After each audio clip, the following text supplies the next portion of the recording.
नमस्कार, net news में आपका स्वागत है। मैं हूं मानवेंद्र। जी हां दोस्तों, लखीमपुर खीरी में जिस प्रकार से घटनाएं हुई उसके बाद पूरा देश आंदोलित है और इसी क्रम में दिल्ली प्रदेश कांग्रेस निश्चित तौर पर यहां पर अभी आंदोलन शुरू किया है और अपने प्रदेश कार्यालय से लेकर भाजपा कार्यालय तक उसने अपने रैली निकाली और विरोध जाहिर किया। हम आपको बता देंगे, दिल्ली प्रदेश कांग्रेस सचिव सरफराज अहमद सिद्दीकी ने खास तौर पर हमें बताया कि जिस प्रकार से वो लखीमपुर खीरी में घटनाएं हुई हैं उसका विरोध लगातार जारी रहेगा। आइए देखते हैं ये खास रिपोर्ट।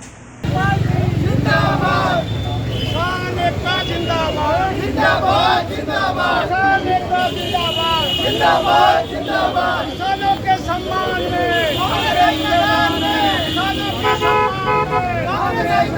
में हत्यारों को फांसी दो, फांसी दो, फांसी दो, हत्यारों को फांसी दो, फांसी दो, फांसी दो। किसानों के सम्मान में कांग्रेस मैदान में, किसानों के सम्मान में कांग्रेस मैदान में।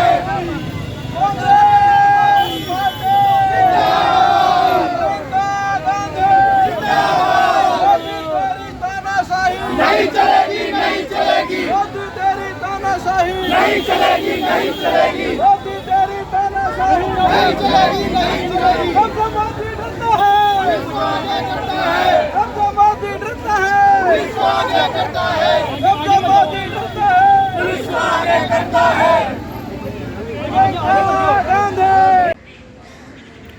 सर, आज जो धरना प्रदर्शन हो रहा है इसको लेके आप क्या कहेंगे? आज का धरना जो है वो बहुत ही महत्वपूर्ण है देश के लोकतंत्र के लिए और विशेष देश के अन्नदाता के लिए। कल लखीमपुर खीरी में एक बहुत ही दुर्भाग्यपूर्ण दुर्घटना हुई है जिसमें लोकतंत्र को भी रौंदा गया और हमारे अन्नदाताओं को एक बिगड़ैल सत्ता के नशे में चूर केंद्रीय गृह राज्य मंत्री का बेटा अपनी गाड़ी से अन्नदाताओं को रौंद दिया, जो वहाँ पे एक लोकतंत्र के लिए अपनी बात कहने के लिए धरना प्रदर्शन करने के लिए एकत्रित थे। तो उस मुद्दे को लेकर सरकार कोई एक्शन नहीं ले रही है क्या? सरकार अगर एक्शन लेती तो ये काम ही नहीं होता। पिछले 10 महीने से ये हमारे देश के अन्नदाता जो 65 करोड़ हैं, जिनसे सबकी रोजी रोटी और जय जवान जय किसान, अगर देश का अन्नदाता ना हो तो न देश की रक्षा हो सकती है, ना लोकतंत्र की रक्षा हो सकती है। उसको लेकर उसको भी इन्होंने डाइवर्ट कर दिया है और ये चाहते हैं कि इसी तरीके से इन्होंने एक नमूना कल एक एग्जाम्पल दिखाया है कि हम इसी तरह राउंड डालेंगे और आप लोग अपना धरना प्रदर्शन मत करिए।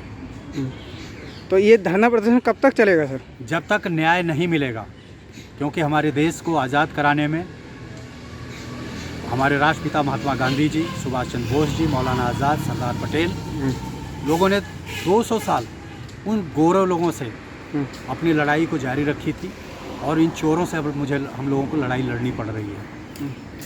अच्छा, धरना प्रदर्शन जो है कांग्रेस ऑफिस से लेके बीजेपी ऑफिस तक गया है, सिक्योरिटी भी काफ़ी टाइट रही है। सिक्योरिटी टाइट इसलिए नहीं की गई है, सिक्योरिटी टाइट तो इसलिए है कि एक तरह का वो थ्रेट है कि देखिए ये प्रशासन के लोग हैं, हम इनसे आपको ठीक करा देंगे, लेकिन हम लोग कभी भी इस तरह की चीज़ों को बर्दाश्त नहीं करेंगे। और पूरे देश में आज पूरे देश के जितने भी हमारे मुख्यालय हैं, हर जगह हर मुख्यालय पे सब जगह धरना प्रदर्शन चल रहा है और अन्नदाताओं को जब तक न्याय नहीं मिलेगा तब तक हम लोग चुपचाप नहीं बैठेंगे।